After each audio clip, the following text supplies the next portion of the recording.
Okay everyone, today I'm going to be doing a complete rundown of how to gear up your Destiny 2 Guardian quickly and easily, as well as how to structure your endgame activities to best advance your character. Destiny 2 recently launched, and as of the making of this video is still waiting on its first true endgame raid content. In the meantime, players are advancing their characters through to level 20 and then beyond. The grind has always been a core part of Destiny, and Destiny 2 is no different. But while trucking away within that grind, there are a lot of things which, if done properly, can help speed up the process, ensuring smooth progression towards true endgame, and there are also a lot of things, if done improperly, that can bog you down, sometimes resulting in Guardians getting stuck at certain light levels for long periods of time, which is not very fun at all. This video will be an overview of everything you need to know in order to progress quickly, get stronger gear faster, get a character unstuck if you are having trouble at any point within the gearing process, and overall simply get more out of your Destiny 2 grinding experience. Before really starting in, I want to clarify one point. The words power and light, quote unquote, are synonymous in this video.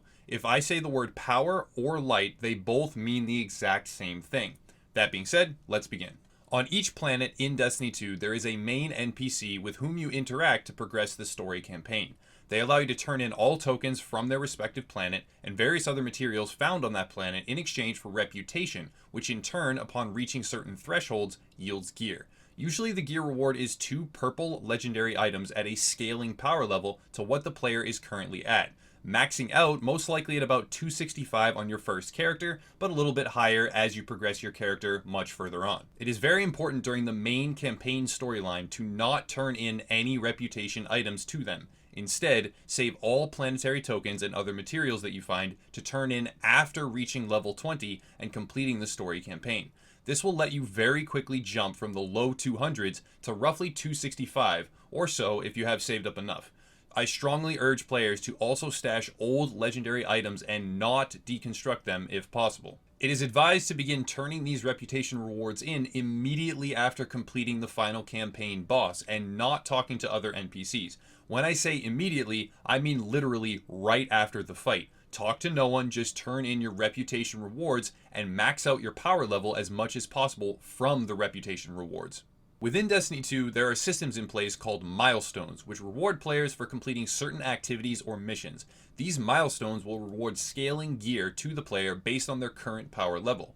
They can be recognized by a purple engram reward icon reading Powerful Gear. It may be tempting to complete these milestones and grab the loot early on for a power boost, but this is actually a very bad idea. The higher your character progresses, the harder it is to gain power levels, and saving these engrams in particular until you have achieved a higher base power level will help greatly when squeezing out as many levels as possible. Similar to the milestones, there are also certain quests which reward scaling legendary or exotic gear based on your current power level at the time of completion. Such quests include the world mission chains on Earth, Titan, and Nessus, unlocked after getting to level 20 and completing the campaign, and it is extremely tempting to complete these quests and net yourself some really cool new gear early on. But again, waiting and being patient can make a huge difference and help overcome some of the dry spells in the gearing process. Flashpoints are a weekly milestone requiring some easily achievable task, something arbitrary, to be completed and rewarding powerful gear, which again scales to the player's level. Same thing as previously mentioned, do not complete this until a high initial light level is achieved.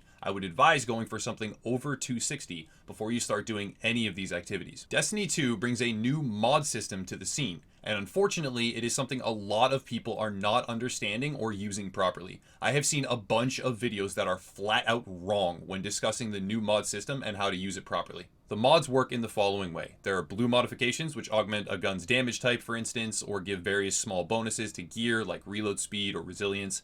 And then there are the very important purple modifications, which actually buff the gear piece they are inserted into by 5 power or light levels. The mods cannot be removed. Once inserted, they are stuck in the gear piece, but they can be overwritten. They're not able to be extracted.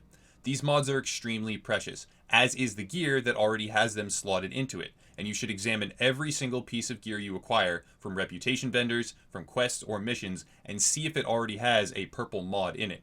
Because if it does, it is now a valuable tool for progressing your power/light level.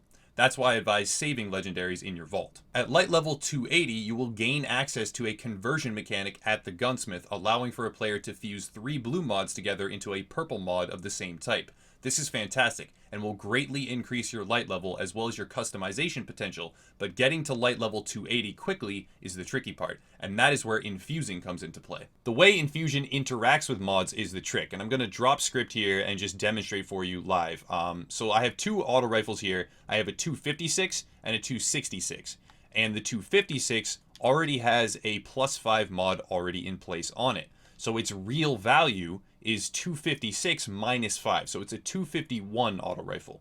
Then I also have a 266 auto rifle that I've already found later in the game, which is much more powerful. And this does not have a +5 mod in it. It just has a regular blue mod.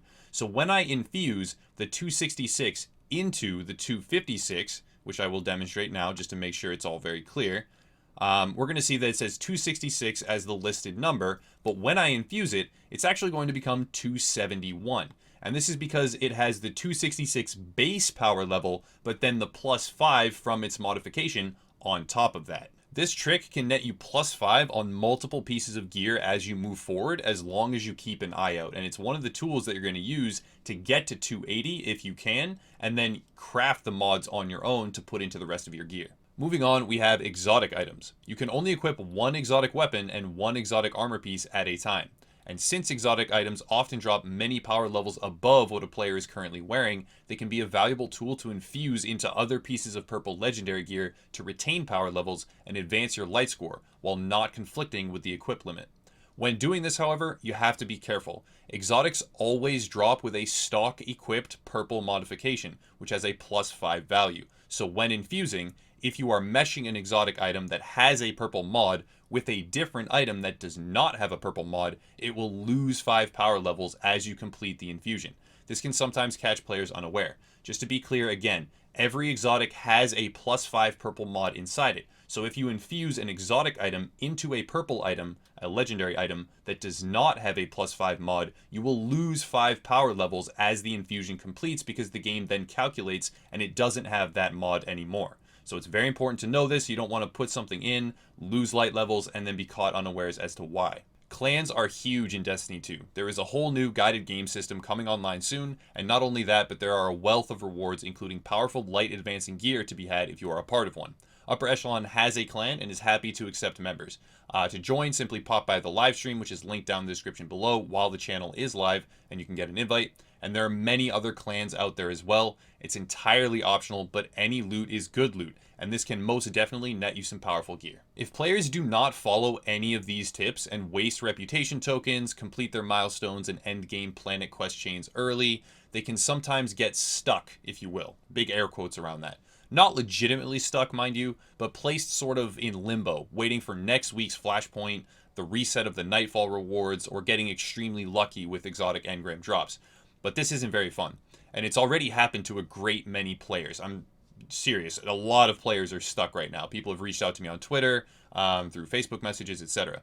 If you aren't able to move forward and find yourself stuck at a light level in the mid 200s, mid to upper 200s, the absolute best way to break out of that is to make a new character of the same class as you are playing and level them to 20. This may sound like a lot of work, but trust me, it's worth it. If you make a character of the same exact class and reach level 20, but don't complete any milestones or challenges or main planet quests after the final boss goes down, you can transfer over all of your current gear from your previous character.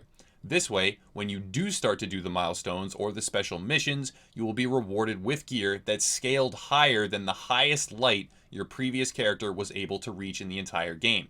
This technique has already been used by many players. Some who have gone to the extreme have capped their character's power on almost day one, completely, all the way up to 300. And they'll be able to do it much further when DLC releases, etc., because this strategy does work. Pound for pound, it is the best way, hands down, to get yourself out of a rut and advance your light level quickly. For those who do wish to go down this road, here is what I strongly recommend. If possible, though not necessary, grab a Fireteam Rewards medal from Tess in the farm once you have unlocked the European Dead Zone on Earth. Then travel to Trostland on Earth, where the main NPC is located, and consume it.